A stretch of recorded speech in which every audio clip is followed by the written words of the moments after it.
Alright, so like everything in life, things break, especially plastic. We try to keep this sprayer under a tarp so that keeps the rain, the sun off of it, but the sprayer is 3 years old now. And last time we were out here spraying post-emergent herbicide, this manifold right here broke. So this right here, even when you closed it, the valve inside would not close. So there's actually an internal valve issue. And the reason that was bad was it would keep sending water to the boom sprayer, and we were trying to isolate it to the gun. And then you were spraying herbicide all behind you and no pressure on the gun. So that valve has to work. So with that not closing the valve, couldn't isolate it, we actually disconnected it, crimped it with this guy on there, and actually flip-flopped and put the gun on this one because it had constant pressure. Kind of a workaround, so we made it work last time, but it's not the right thing to do. So I've got a new manifold, and I'm going to replace that today, and I'm going to show you what I've got. You know, it's a common problem when they sell a complete assembly to replace that manifold. So this is the FIMCO assembly for a FIMCO sprayer. It's got the whole new manifold. Our problem's right here. This valve internally here has quit working. Odds are that one's not too far behind it. So might as well go ahead and replace the whole assembly. We'll be back up and running. Let's get this thing put on.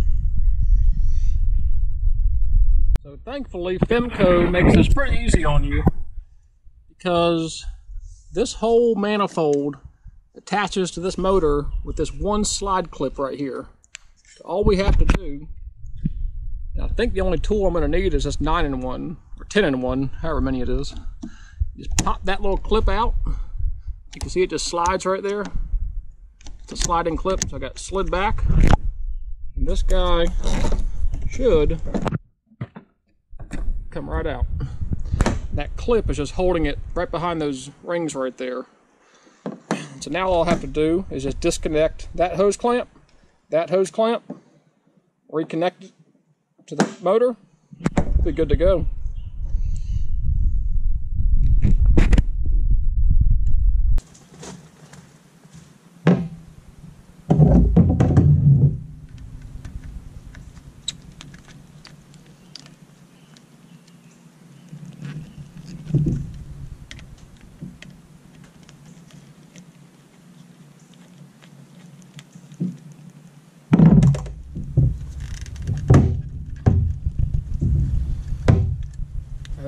That's got a lot of old pressure on it where it's tightened up there, so I think I'm gonna have to cut this guy off. Yeah, I'm gonna have to cut these off. They just kind of seized tight to right there. All right, I got the old one off. Like I said, the time has seized where that clamp bites. It has seized it, so I just went ahead and cut it off that barb. You only lose about 1 inch of pipe. So that's all it is. You take the gauge off because the new one does not come with a gauge. So you take the gauge off, and this is now trash. And then got the gauge put on the new one. I'm going to freshen up that little Teflon tape. I'm actually going to take it back off, put some fresh Teflon tape. Put the gauge on here, and all I got to do now is hook him up. He goes in here, and that slide, you can see it pretty good, I think. That slide just goes right in and grabs him. So that's all you have to do to reconnect it. So pivot that back down. And then I'm going to reconnect the hoses now. Actually, that's the recirculator. So I'm going to reconnect the two hoses and the recirculator, which I actually bought a new circulator because my old one had a stress fracture and broke. So I've actually got a new circulator hose as well. So really easy to do this. Let's get the hoses put on. This first one here is the gun assembly, which if you watch my other videos, I actually modified this to put a quick disconnect on it. So you want to put your hose clamp on first, of course. Just slide him over that barb. Move your hose clamp up over the barb. Tighten it down. Alright. Next is going to be the boom hose. Put your hose clamp on first. Slide it over the barb. Nice tight fit. Slide your hose clamp up. Tighten that down. Alright, so those two hoses are connected. Now I just need to install the agitator hose. Alright, next thing is the agitator hose. Now, this did not originally come with a hose clamp on it. Added a tie strap at one point to put some pressure on it. But I am going to go ahead and put on a hose clamp just to prevent that from blowing off in the field and spraying herbicide everywhere. So I am going to add a hose clamp to that. You just slide him down into the hole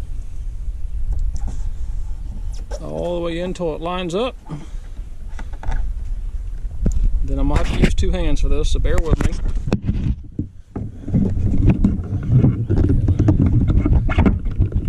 Push him on that barb right there. Alright, so that didn't go on too far, but it made it over one good barb, and it's really tight. And ideally, when the agitator pressure, there's no stop on the end of it, so this at no point has a lot of pressure on it. That's free flowing fluid through there. So as long as it bites one barb, I think we'll be good here, plus the hose clamp should be good.